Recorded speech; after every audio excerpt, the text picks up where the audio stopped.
Resuming debate, the Honourable Parliamentary Secretary to the Minister of Canadian Heritage in respect to multiculturalism. Thank you very much, Mr. Speaker. I'd like to begin today by acknowledging that not only are we marking the 150th anniversary of Confederation this year, but today, on this very day, we celebrate the 150th anniversary of the first meeting of this very Parliament. So it's an honour to speak on such an auspicious occasion. Mr. Speaker, I rise today to speak about the Budget Implementation Act No. 2, Bill C-63, and I want to address key parts of that Implementation Act that I know will have a positive impact that will benefit the residents of my riding of Parkdale High Park. Over the last 2 years, Mr. Speaker, I've heard from my constituents on issues that affect them and their families on a daily basis. And I've heard about their concerns and what they would like to see addressed by the government. And I know that the positive measures that are included in this Act will help to resolve my constituents' most pressing concerns. Mr. Speaker, we have a situation where Canada has the fastest growing economy in the entire G7. And as a government, we are dedicating to reinvesting the benefits of that growth back into Canada to better the lives of my constituents in Parkdale High Park and indeed for all Canadians. Our government will lower taxes on small businesses, will offer more support to families through the Canada Child Benefit, will enhance the working income tax benefit, and it will also address Indigenous reconciliation. Mr. Speaker, 500,000 jobs have been created since 2015. Over 1.5 million low-income workers will receive support to advance their careers and provide for their families. Canada's unemployment rate has dropped from 7.1% in September of 2015, just before the last federal election, down to 6.2% in September of this year. Youth unemployment figures across the country are also at a historic low. Building on this positive growth, our government is enhancing the working income tax benefit by $500 million, which will benefit 1.4 million Canadians. Additionally, in order to encourage entrepreneurship and innovation in our communities, we are lowering the small business tax from 11% to 9%. Mr. Speaker, this is a strong budget that will allow and benefit people from coast to coast, including my fellow residents of Parkdale High Park. Let me go into some details about how this will be done. It will be done by ensuring tax fairness thanks to this new Budget Implementation Act. It will put Canada's most skilled, talented and innovative individuals at the heart of our future economy, creating more jobs both in the short term and the long term, Mr. Speaker.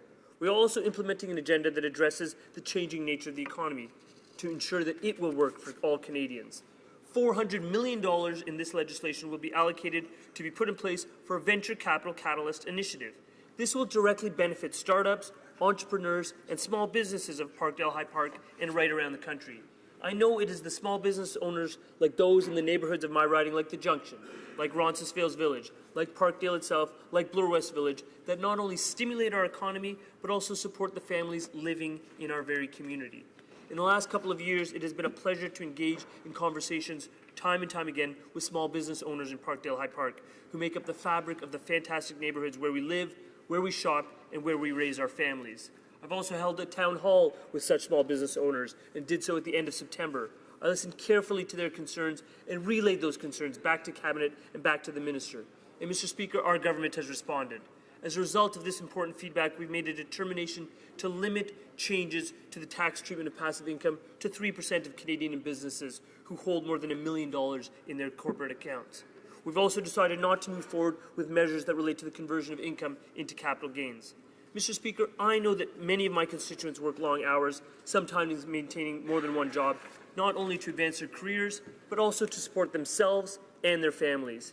So I want to address now the working income tax benefit, because this zones in on so many millions around this country, Mr. Speaker. The hardworking Canadians, whether they live alone, with families, or whether they are supporting seniors. In fact, the working income tax benefit is particularly zoned in on those living alone, which is now, according to the most recent census, the most common type of household in this entire country. It will mean for those people alleviating the stress of managing the cost of housing and living expenses throughout a given month. For a single person balancing escalating costs, Mr. Speaker, it will ease the transition back into the workforce, it will reduce income inequality, and help to reduce poverty in this country. Mr. Speaker, in addition to assisting working Canadians, we are acting on our priority to support the community's most vulnerable, children and families in need of additional resources. We are doing so through this Budget Implementation Act by enhancing the Canada Child Benefit. Mr. Speaker, we've heard from families across the country, and after hearing from them, our government took measures to cut taxes on Canada's middle class and as well to introduce the Canada Child Benefit, a much-warranted change that creates tax-free benefits that are targeted, helping those who need it the most. Mr. Speaker, the new Canada Child Benefit has already been tremendously successful. In fact, it informs a lot of the economic growth I referenced in the first part of my remarks. As a result of this very program, 9 out of 10 families already benefit from the CCB, and 300,000 children have been lifted out of poverty as compared to the year 2014-2015. The impact of these measures cannot be underestimated. This impact is being felt by families that contribute to our communities and contribute to our local economy by doing things like investing back into those communities, things like piano lessons at High Park Music, swimming lessons at the Parkdale Recreation Centre, or simply by purchasing healthier food for one's kids at the various farmers markets in my riding. Mr. Speaker, as a result of the enhancements to the Canada Child Benefit in 2017-2018, more than 1.2 million people have benefited in the province of Ontario, my home province, and they will continue to receive additional support. Why, Mr. Speaker? Because our government has made a commitment to further strengthening the Canada Child Benefit to make sure it keeps pace with the cost of living. Starting next July, 2 full years ahead of schedule, Mr. Speaker, the tax-free Canada Child Benefit amounts for families with 2 children will go up by approximately $200. And it doesn't stop there, Mr. Speaker. The following year, those families will see about $500 more. One of the major concerns I've heard in conversation with many of the parents and families living in my riding of Parkdale High Park is the cost of raising a family, Mr. Speaker. In order to effectively address this, we are allocating more support for families through the CCB to help meet the numerous ongoing costs of raising a family. Mr. Speaker, as the father of 2 young boys, I understand what it means to raise a family. I've also heard from countless people in my riding about those challenges, and what we are doing is working in a targeted way to address those people in my community and communities right around this country who need the help the most.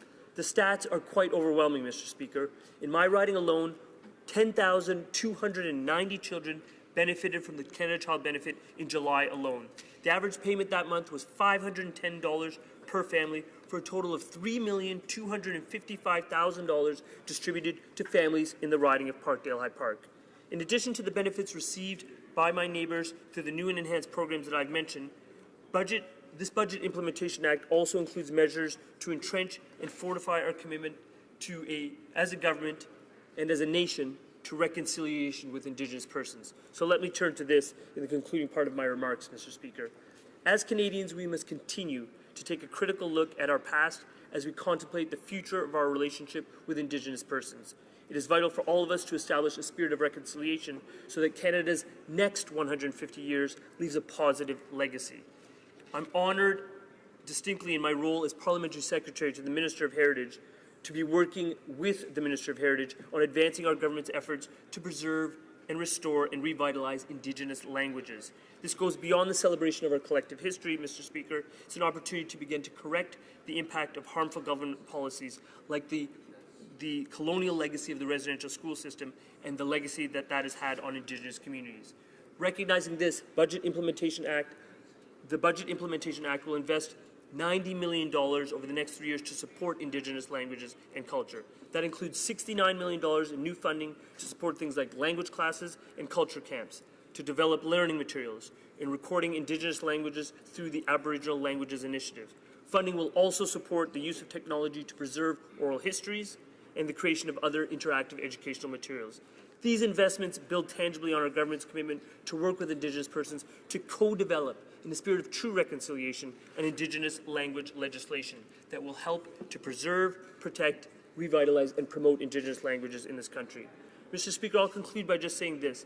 We are investing as a government based on the positive gains that have come as a result of Canada's fastest economic growth in nearly a decade.